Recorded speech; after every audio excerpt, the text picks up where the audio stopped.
are we? Somewhere near the sunny coast of the Mediterranean, certainly. Or is this an Italian opera out in the open air? It's roses, roses all the way. This, wherever it is a land of happiness. A land of simple happiness because, look, there's a crown of flowers for the village beauty who will be Rose Queen. They're crowning a queen here in this little village.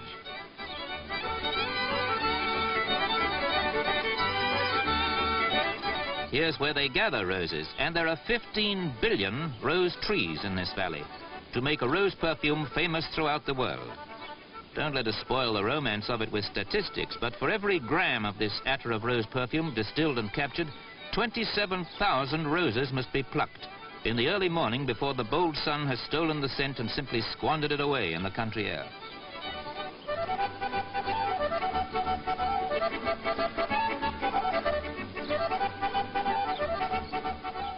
The Valley of Roses. There's no other rosy valley like this in the whole wide world. It's unique, and the cash value of the aroma here in the air is over 40 million pounds a year. Imagine that. But where are we? There's a clue in the writing, but we're not in Russia, that's for certain.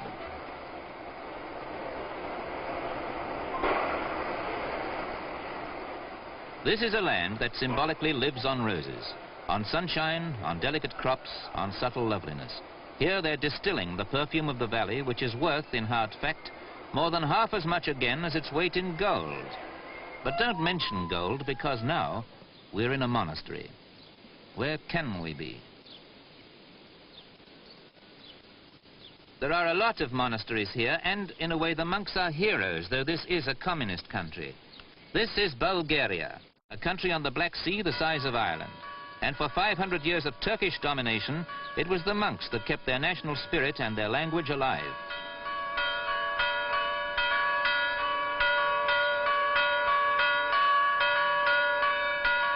This is the call to prayer. Prayer, here at the Preobrazhensky Monastery, which is the centerpiece and purpose of life of these citizens of an officially irreligious country. Like so many monks everywhere, they make wine growing and farming, generally, their contribution to life.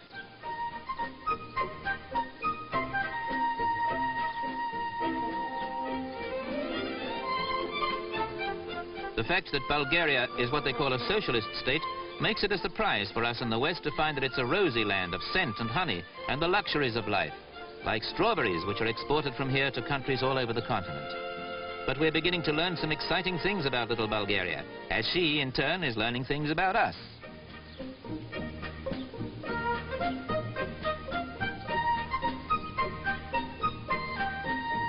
The simple life, the sort of farm we in the busy West look for to find peace on.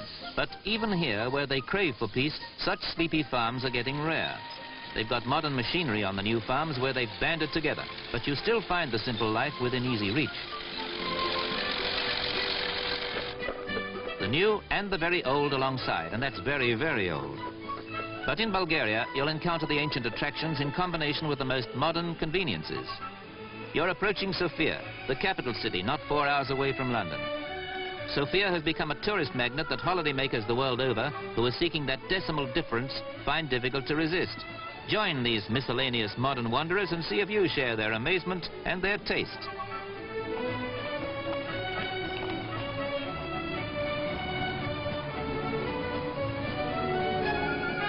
Only 2 out of 25 Bulgarians live in their main city, but they all contrive to visit it and savor its history.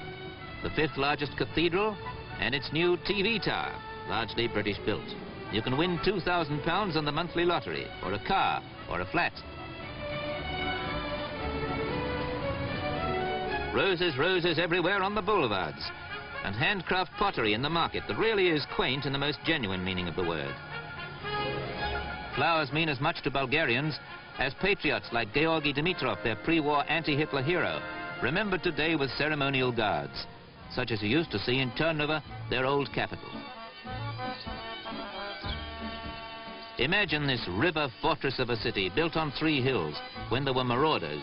The houses put their heads together over narrow streets, and the inhabitants closed their ranks, as now only holidaymakers do, marching out for a mountain barbecue.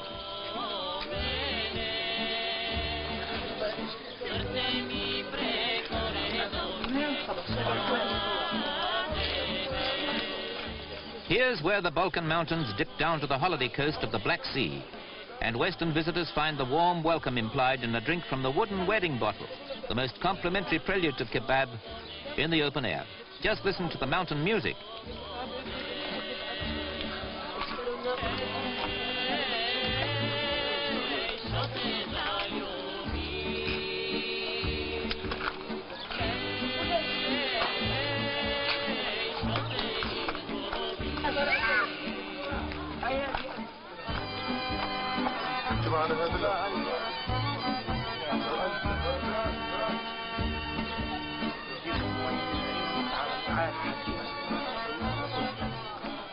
Simplicity in the mountain foothills.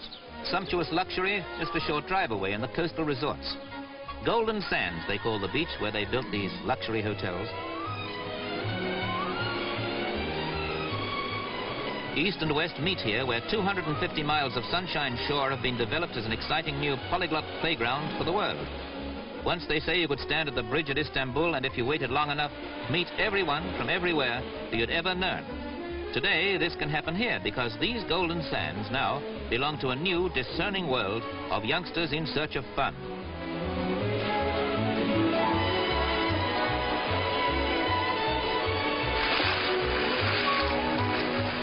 From May right through to October, the nearest thing to rain will be a splash of sea spray.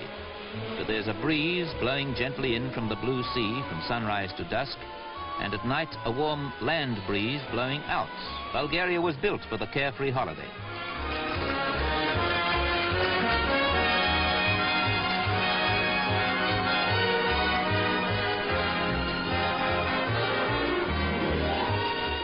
On the coast, all way up in the hills, you eat the spicy foods and drink red Kadaka wine, and you feel rosy. Rosy as the rose liqueur that they make after they've captured the first distillate of rose perfume back in that valley of roses, from the billions of delicate petals that symbolize this smiling land.